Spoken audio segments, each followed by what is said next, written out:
As you go about your business this November, remember to celebrate our youth and our parents. Eat Jamaican.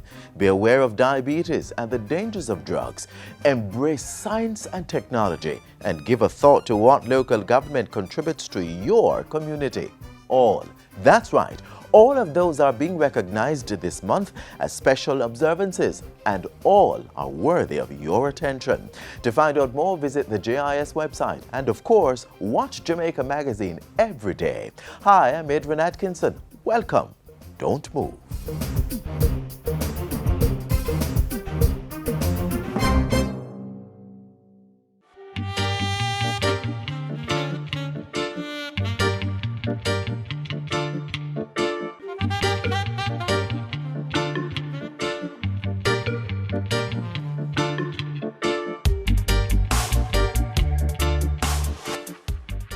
Householders, business people, school administrators, be on the alert. Help control the mosquito population. Destroy breeding sites. Empty old tires and all other containers where water can settle. Bore holes in old cans. Cover water drums and garbage cans. Wash flower pots and vases and clean pet dishes regularly. Protect yourself from mosquito bites. Cover your body as much as possible and use mosquito repellent containing DEET.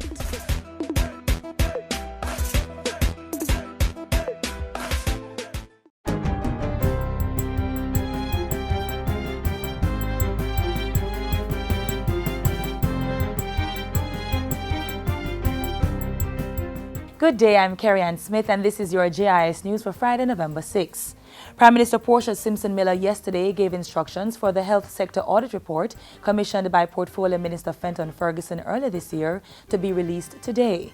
Mr. Simpson-Miller instructed Dr. Ferguson to publish the report earlier than originally planned, saying it was important to do so at this time. The decision was taken at a Partnership for Jamaica National Council meeting held at the office of the Prime Minister on Thursday. During the discussions, the partners contended that there was an issue of perception that needed to be addressed by way of issuing the report. Prime Minister Simpson-Miller, meanwhile, assured the partners that there was no attempts on the part of the government to cover up anything. She also reiterated her administration's commitment to working with the Partnership for Jamaica, which she said consistently provided a platform for open and transparent discussions that generate understanding on national issues. For his part, Minister Fenton Ferguson provided a comprehensive update on the improvements being undertaken in the health sector. The report was published on the website of the Ministry of Health and made available to the media. The Economic Program Oversight Committee, EPOC, says Jamaica has surpassed the July to September quantitative targets under the IMF program. EPOC's co-chairman Richard Biles says the targets for the primary fiscal balance and the net international reserves were exceeded as at the end of September. Primary balance, we recorded 50.8 billion and the target was 40 billion. So we exceeded that quite handsomely. The NIR stands at 2.4 billion US and the target was 1.4 billion US. So once again, a very safe margin by which we pass both of these critical quantitative targets for the IMF program. Mr. Biles also reported that overall revenue for the first 6 months of the fiscal year was slightly ahead of target and ahead of last year's intake by 13.4%. Expenditure for April to August, meanwhile, was $13.8 billion below budget. So it seems to us that from government data, Jamaica will meet the most important IMF targets for the 10th quarterly review. The IMF team is in Jamaica now, and they will be conducting that review for over the next week or so. They will issue their report and it will then go to their board. But it looks to me as if we will pass because those quantitative performance criteria have been met quite handsomely. Residents of 5 farming communities in South St. James will now have improved access to potable water following completion of the Maho Ridge to Horse Guard water supply system. The project was implemented by the Rural Water Supply Limited and commissioned into service last Friday. The work included the installation of 3 7,000-gallon water tanks, a pumping station with chlorination room, and the installation of 1.4 kilometers of pipeline. This project was completed at a cost of over 9 million Jamaican dollars. But I'm sure that we cannot put a money value on what it means to have a reliable supply of water for this community and other rural communities that have faced challenges with their water supply. The water minister said the system would allow community members to attract new businesses and expand existing operations, which should increase employment opportunities and development within the rural areas. Government is making legislative gains in its work to improve the criminal justice system. As part of that, the House of Representatives this week passed amendments to the Criminal Justice Administration Act and an accompanying bill, the Judicature Appellate Jurisdiction Amendment Act 2015. Both were piloted in the lower house by Attorney General Patrick Atkinson. The Criminal Justice Administration Act was amended to provide for the reduction of sentences on guilty pleas. It also makes provision for the Court of Appeal in limited circumstances to review a prescribed minimum penalty imposed by the courts on conviction of a defendant. Parliament this week also approved amendments to the Transport Authority Act to increase the seating requirement for Hackney carriage vehicles from 4 to 5. The change corrects an inconsistency that exists between the number of seats, or passengers in short for Hackney carriage vehicles, and the number of passengers provided for in the law. The focus of this amendment was to address a particular situation whereby the vehicles registered as Hackney carriage are licensed and are insured to carry 4 passengers plus a driver. But the license from the Transport Authority spoke only to 3 passengers and a driver. And this anomaly led to them being stopped by police because of the license issued by the Transport Authority when they have been insured for 4+1. The bill will now go to the Senate for its approval. And finally, the House of Representatives started its debate on the new road traffic bill, which seeks to replace the 1938 Road Traffic Act with a new legislation that reflects international best practices for road safety. The report from a joint select committee of Parliament set up to review the bill was recently approved by the lower house. Many of the recommendations made during the debate on the report have been incorporated in this bill. Minister without portfolio in the Transport Ministry, Maurice Guy, says the new legislation will address the 21st century issues on our roads. A grandfather clause to be introduced will ensure that undocumented vehicles are properly entered into the National Vehicle Register. But this provision is in relation to vehicles which were in Jamaica for a long time. What we are seeking to do in this bill, Mr. Speaker, is to ensure that every vehicle that comes into the country is registered through the National Motor Vehicle Register. The debate will continue in the next sitting of the House.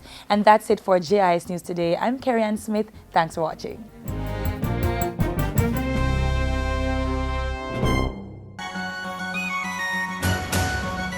The JIS Heritage Poster Competition is here again. If you are an artistic teenager, the JIS Heritage Poster Competition is just for you. All registered secondary school students are eligible to enter.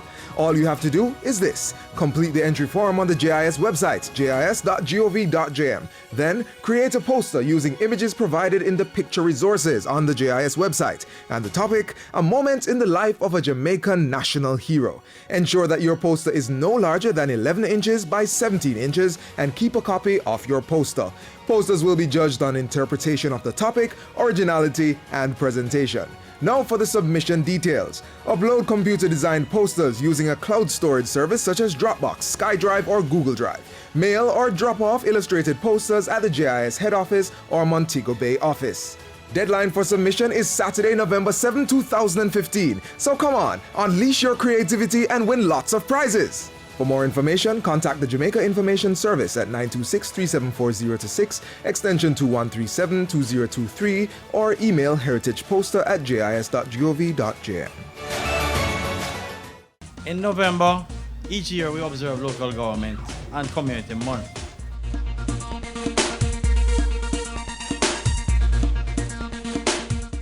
Our theme this year, Empowering Communities Through Improved Governance, is an appropriate theme as it goes to the very heart of the ministry's purpose to mobilize communities, develop talents, and create a culture of participation, accountability, and responsibility.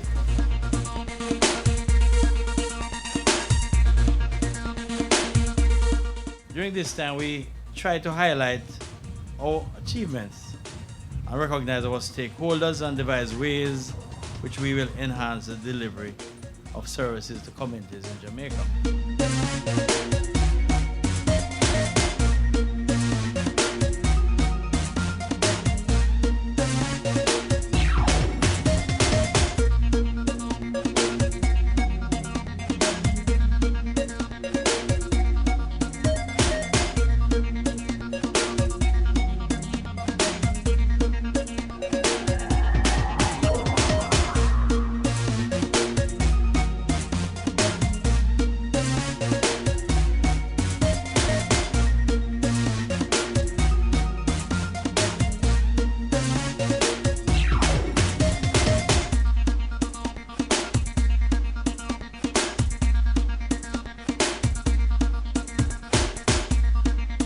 We are striving to ensure that our commitment to community development is actually felt by the people.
That's the old way of doing things.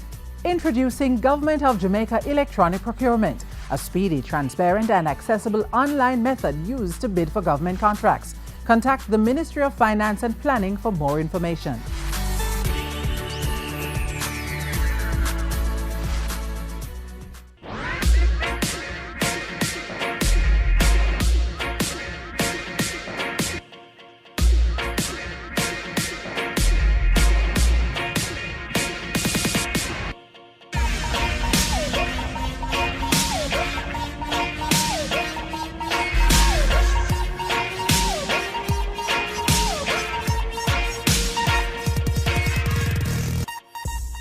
Our next feature takes you to a place that needs no introduction, but pay attention because what you'll see is soon to go through a major transformation. It's the latest metamorphosis in its centuries-long evolution from a stomping ground for horses to a monument to national heroes. And next, well, watch this first and then we'll get to that.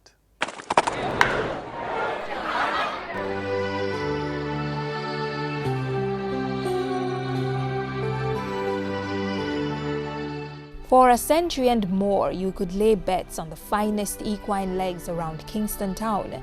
Today, it stands in honor of those who played a heroic role in the development of free, independent Jamaica.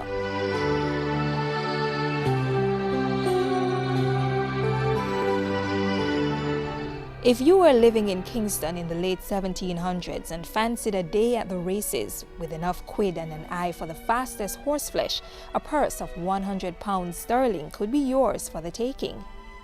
This was the Kingston Racecourse, and for over a century it was the center for horse racing in Jamaica.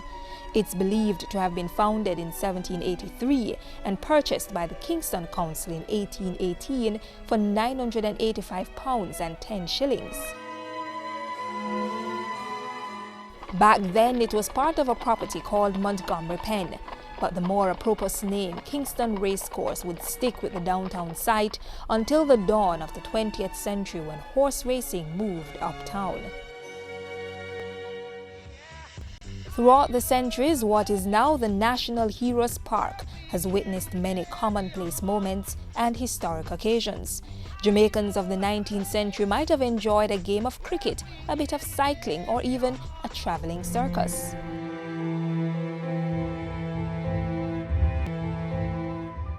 On August 2, 1838, newly freed men and women gathered for grand festivities to mark full freedom. Half a century later, their children came out to celebrate Queen Victoria's Golden and Diamond Jubilees. And in 1891, in a building called Quebec Lodge, the Jamaican National Exhibition was staged at this site on the spot of land now occupied by the Woolmer School.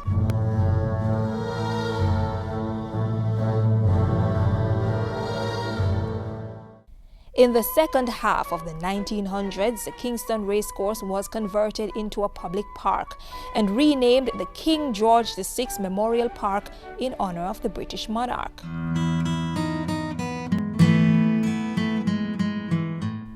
A decade after Jamaica gained its independence from Britain, 74 acres of land on the former site of the Kingston Racecourse was redesigned and officially renamed the National Heroes Park. The 7 individuals awarded the Order of National Hero now hold permanent pride of place at the park. It's a final resting place for 3 of them: Marcus Garvey, Sir Alexander Bustamante, and Norman Washington Manley. The others, George William Gordon, Nanny of the Maroons, Paul Bogle, and Sam Sharp, are immortalized in works of art. All have monuments erected in their honor. The National Heroes Park is no gloomy graveyard, but it is the burial site for such Jamaican luminaries as past Prime Ministers Michael Manley and Sir Donald Sangster. The remains of other national figures in the arts, politics, and social welfare are also interred in the park. The site also holds a mass grave for 144 elderly men and women killed in a fire at the Myers Ward of the Eventide Home for the Aged in 1980. And in 1953, the Jamaica War Memorial, or Cenotaph, was relocated from Church Street in downtown Kingston to the National Heroes Park. The 1.5-ton cenotaph stands in tribute to those soldiers who died during World Wars I and II.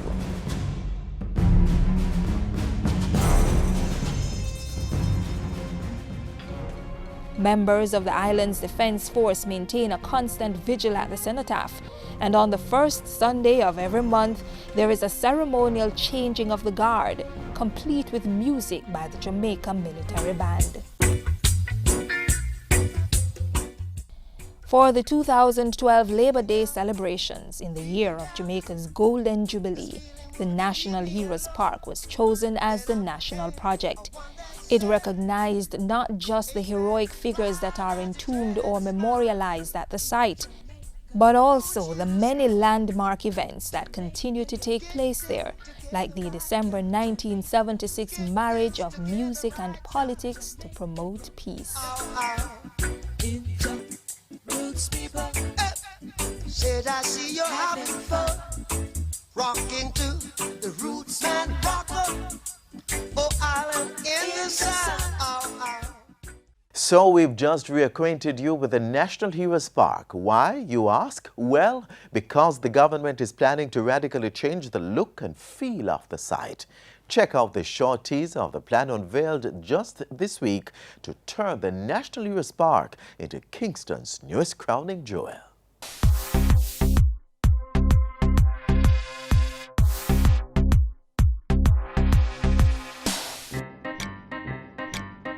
We have waited a long time for it.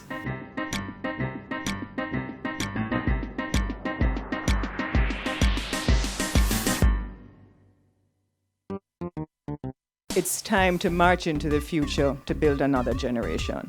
This park holds that potential to develop that greatness because we know we'll have an upgraded recreational facility so that children in and around the areas have a good family life, have art and recreation, and can see a civility about their country, which is important.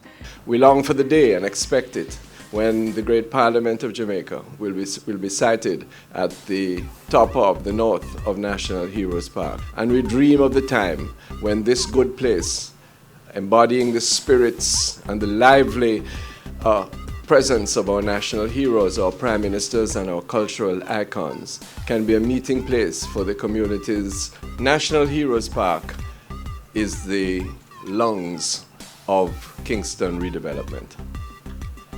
The dream is that as Emancipation Park has transformed New Kingston and its curtilage, so National Heroes Park must become the source of oxygen for rebuilding downtown Kingston. And the total cost of the project is estimated to be $2.5 billion. Don't be frightened by that number. You're not going to get quality without the expenditure of a sum in that magnitude. And we are united in that we believe that the ordinary people of the corporate area of the Kingston metropolitan region deserve a part of that authority. And I'm appealing to those for whom this is being built. Treasure it, preserve it, do not vandalize it, because it's not somebody else's park, it's a park for the people.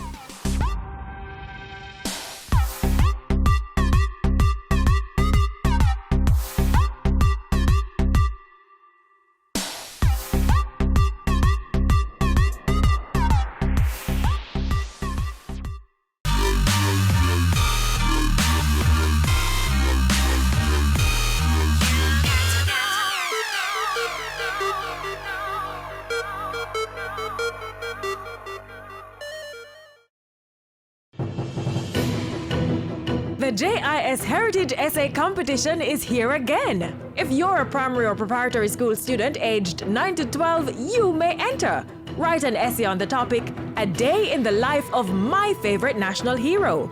Ensure your essay is 400 to 500 words. Include a title page and list of references, with JIS being one of the sources. And submit the essay using the application form on the JIS website, jis.gov.jm. Deadline is Saturday, November 7, 2015. So start writing your essay today. For more information, contact the Jamaica Information Service at 926-374-026, extension 2137 or 2023, or email heritageessay@jis.gov.jm.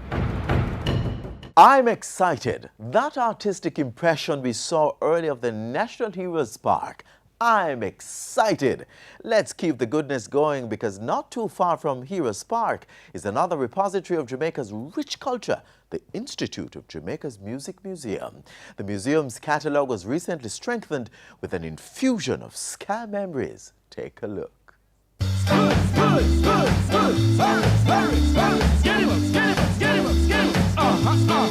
The film and the works that we will accept today will reawaken our awareness of the impact that ska has on even today. Ska.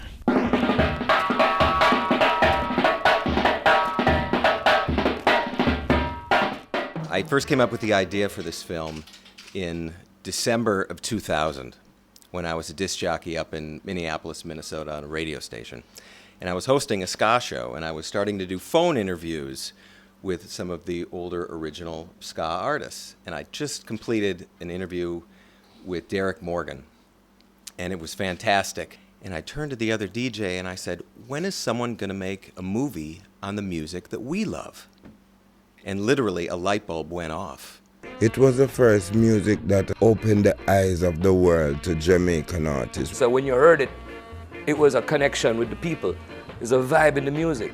This is our music. We record that. It's the people's music, people's expression. That's ska. So I put together this big concert of all these old, tremendous musicians and singers, and I put on the Legends of Ska concerts in Toronto with an all-star Ska-Light orchestra of all the surviving Ska-Lights at the time, and then put different players in there that weren't originally in the band, so we made it as a full orchestra. And then it was nearly a who's who of all the different surviving ska singers, from Prince Buster to, again, Derek Morgan, Stranger Cole, Patsy Todd, so many different wonderful artists. Ska hasn't been appreciated as much outside, and sometimes it wasn't as appreciated as much, I think, here in different times. You pick him up, you lick him down, him bounce right back. This is where it came from, and I'm just so honored and happy to be here now to give you here a set of master tapes to the Jamaican Music Museum, 100 tapes in all from that live concert, as well as all these interviews that we've conducted over the years with all these different artists. And their contribution to our musical heritage has indeed been cemented in history through these tapes. And the footage is going to be very important in preserving their significance to our musical development and our musical history. I'm happy for the contribution. It's really a pleasure and it's really an honor to be passing it along and bringing everybody home. Let me say thanks to you on behalf of the people of Jamaica and in general and the music lovers for your donation. Most of them are rough cuts over the years, way beyond the time some of us have here. We'll have younger historians and researchers in here who will definitely be going through much of what we have been able to collect so far and make something of it. We hope that it will act as a catalyst to generate more interest among the youth and to encourage more young people to research and document our history and what it means to them. We have a musical form about which we have to take seconds backseat to no other, but we now need to know more about it. We need our youngsters to be appreciative of it.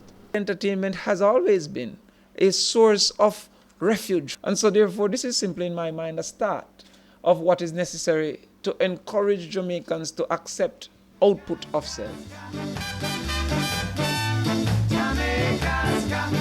It's a very important thing that we begin to understand that vibrant period in our musical history. Stand up, sit down, stand up, sit down, stand up, sit down.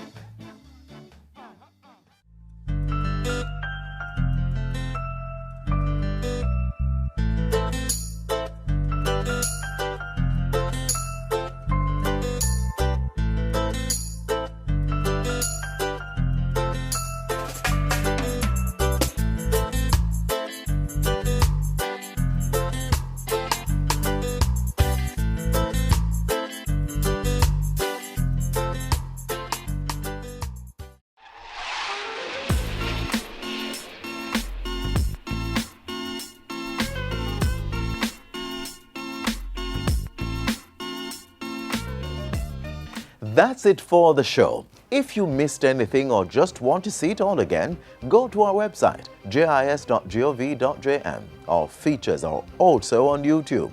We're all about getting feedback on our productions, so don't be shy about using our email to comment. It's jamaicamagazine@jis.gov.jm. We're also friendly with Twitter and Facebook, so link up with us on those social media platforms. And don't forget to download our mobile app from the Google Play Store. If you forgot, I'm Adrian Atkinson, and you've been watching Jamaica Magazine. See you next time.